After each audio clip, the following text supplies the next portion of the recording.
Hello বন্ধুরা, দেখো আজকে আমি তোমাদেরকে লাউ চিংড়ি করে দেখাচ্ছি। দেখো ছোট ছোট চিংড়ি মাছ নিয়ে নিয়েছি এখানে। কুচো চিংড়ি দিয়ে ভালো হয় লাউ ঘন্ট খেতে। আর এই যে পাশে হলুদ নিয়েছি আর নুন, এই হলুদ নুন দিয়ে আমি চিংড়ি মাছটাকে মেখে নেব। চিংড়ি মাছগুলোকে মেখে নিলাম। এবার কড়াই বসিয়ে রেখেছি, কড়াই গরম হয়ে গেছে। আমি এবার কড়াইয়ের মধ্যে তেল দিয়ে দিচ্ছি। চিংড়ি মাছ লাউ ঘন্টে বেশি তেল লাগে না, সেজন্য অল্প করেই আমি তেলটা দিয়ে দিলাম। তেল গরম হয়ে গেছে, আমি এই তেলের মধ্যে এই সাদা জিরে ফোড়নে দিয়ে দিচ্ছি। সাদা জিরে, শুকনো লঙ্কা আর তেজপাতা ফোড়নে দিয়ে দিলাম। আর এদের দুটো কাঁচা লঙ্কা চেরা দিয়ে দিচ্ছি। ফোড়নটা একটু ভেজে নিচ্ছি। ফোড়নটা আমার ভাজা হয়ে গেছে। এবারে আমি চিংড়ি মাছগুলোকে দিয়ে দিচ্ছি তেলের মধ্যে।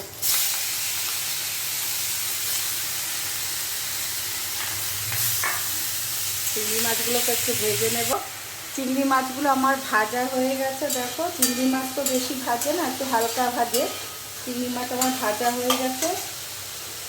আমি এর মধ্যে এই ছোটো চামচের 1 চামচ আদা বাটা দিয়ে দিচ্ছি। এবার আদা বাটাটাকে আমি একটু চিংড়ি মাছের সাথে কষিয়ে নেব, যাতে আদার গন্ধটা চলে যায়। আদা দিয়ে চিংড়ি মাছ আমার কষানো হয়ে গেছে। এবার আমি সাদা জিরের গুঁড়ো এই ছোটো চামচের 1 চামচ দিয়ে দিচ্ছি। সাদা জিরের গুঁড়ো, সাদা জিরের গুঁড়োটাকেও অল্প কষিয়ে নেব।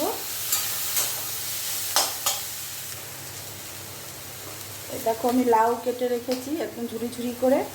এবার আমি লাউগুলো মাছের মধ্যে দিয়ে দিচ্ছি।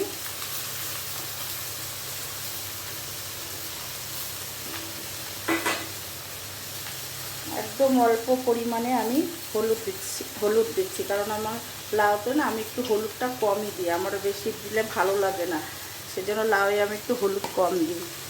আর স্বাদ মতন নুন দিয়ে দেবো, যেহেতু চিংড়ি মাছে নুন দেওয়া আছে, আমি অল্প করে নুনটা দিয়ে দিচ্ছি। এবারে আমি একটু নাড়াচাড়া করে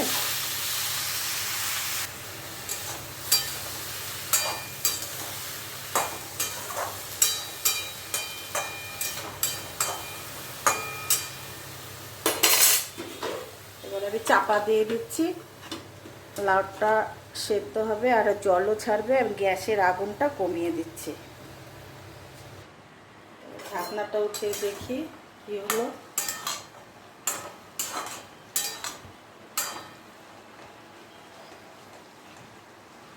দেখো, লাউ দিয়ে কত জল বেরিয়েছে। এই জলগুলোকে আমাকে শুকাতে হবে। যতক্ষণ না শুকাবে ততক্ষণ আমি লাউটাকে নাড়াচাড়া করতেই থাকবো। হ্যালো বন্ধুরা, দেখো এবার একটু আমি স্বাদ মতন চিনি দিয়ে দিচ্ছি, কারণ লাউ ঘন্ট একটু মিষ্টি মিষ্টি না হলে ভালো লাগে না। চিনি দিয়ে দিলাম। এবার চিনির থেকেও কিছুটা জল ছাড়বে। এবার আরেকটু আমি কষিয়ে নেব।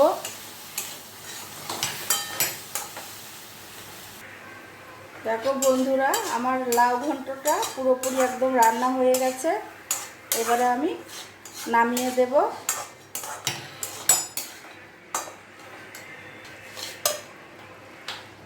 দেখো, লাউ ঘন্টটা নামিয়ে দিলাম।